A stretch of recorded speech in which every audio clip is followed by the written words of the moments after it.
convergence to one form that combines real capitalist innovation, incentives with a role for the state. We've talked about conflict that has dimensions both of non-state actors, but now we see great power actors as well. But the question of power, I think, is a very interesting one. It's interesting not just in terms of what it means for political power, but for private sector CEOs and leaders of other institutions as well. And if I want to frame this, I would go back to the case of President Mubarak of Egypt. Now, I was privileged when I worked at the United Nations for Kofi Annan, the Secretary General, to go to Cairo a number of times on missions in the late 90s and early 2000s and visited President Mubarak in Egypt. And if you ever imagined what a pharaoh would look like, that's what you saw in Hosni Mubarak.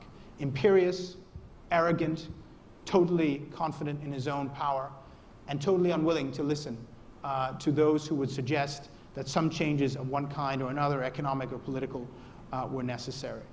But when his end came, when the fall of Mubarak happened in Cairo, what was interesting was that it was, I think, not really about democracy as we understand it here or in the West. It wasn't simply people wanting to be able to vote.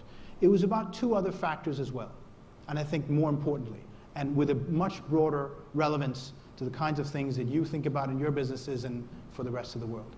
It was about two factors that were totally absent from life in Egypt. One was the legitimacy of power, and the other was the accountability of power. The basic sense when it comes to legitimacy that those who rule over you have in some way earned that right to rule over you, and the second, that when they fail, there is some form of accountability that can be imposed on them. Why was the Arab Spring not a threat to the Chinese the way many of the Chinese leaders actually themselves thought it was? People I spoke to who saw the Chinese leadership shortly after told me that all the questions were, what is this Arab Spring and do you think it can come here? Well, I would put to you that the reason you have not seen something like that in China, the reason you have not seen, at least on a scale, anything like in Egypt or elsewhere in the Arab world, is that to those fundamental two questions of power, legitimacy and accountability, the Chinese have provided an answer. It is highly imperfect.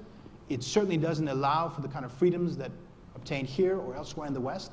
But if we think about legitimacy of power, and we think about what the Chinese system has done over the last 30 years to lift 500 million people out of poverty, give them and their children unimaginable prospects for travel, for education, for economic opportunity, that is a powerful, powerful form of legitimacy.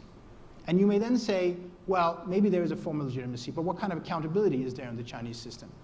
Certainly imperfect there too. You cannot vote anyone out of office if he fails. But if you look at the management of a lot of the Chinese village and city level, you see time and again incompetent leaders, not necessarily corrupt ones, and we know corruption is the very big challenge that the Chinese leadership is facing right now.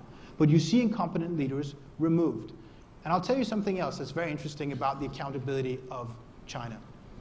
The single biggest growth area for the global polling agencies, like Gallup or Pew, is the market that they are building in China of Chinese mayors, city leaders, and governors hiring US polling firms to come to their city, come to their region, and poll their people on questions like education, health, infrastructure. Now, the answers are not going to be made public. They're not going to resign if their answers are very negative about them. But the very fact that they are trying to achieve this kind of accountability, I think is very, very interesting. So this is why I think it's very helpful to understand the question of power in terms of legitimacy and accountability in the question of China. But it has much more and broader applicability too. I think if you cannot today, given the power of information, the connectivity that the internet has brought, the size and education of the youth population around the world, whether you are the president of China, or whether you are Jamie Dimon, or the president of Brazil, or the Pope, the question of your power, its legitimacy and accountability is at a totally different level of acuteness. And I mentioned the Pope because it is a very interesting case, I think, of an institution with, by definition, a captive audience, the faithful, looking to their leader, and yet you have someone like Pope Francis coming in and clearly believing that his church had lost legitimacy, that legitimacy was not automatic and had to be earned and re-earned through changes he was going to make, through his own behavior, through the behavior of the church, and also by holding accountable leaders in the church who had fallen short. Same thing, I think, goes for corporate leaders today. Your chairman talked about stakeholders and connecting to them. I don't think you can be an effective leader. You look at the problems that GM has right now. You look at what BP went through. You look at large institutions and you understand that the legitimacy of that institution's power, of that CEO's power, is very much one now that cannot be assumed, and it cannot just be won simply by providing high returns and great profits year in and year out. It is a broader set of questions, a broader set of demands that makes power today more fragile, more subject to questioning, and with a higher demand that you yourself demonstrate as a leader that the power you have legitimately earned, and you know you have to earn and re-earn, and you're willing to hold yourself and those around you accountable.